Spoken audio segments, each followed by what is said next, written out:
परित्राणाय साधूनां विनाशाय च दुष्कृताम् धर्म संस्थापनार्थाय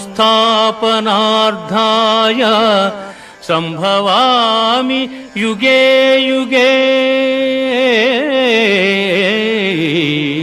संभवामि युगे युगे। ఏ కాలమున ధర్మమునకు హాని కలుగును అధర్మము వృద్ధి నొందును ఆయా సమయముల యందు శిష్ట రక్షణ దుష్ట శిక్షణ ధర్మ సంరక్షణముల కొరకు ప్రతి యుగమున అవతారము దాల్చుచున్నాను।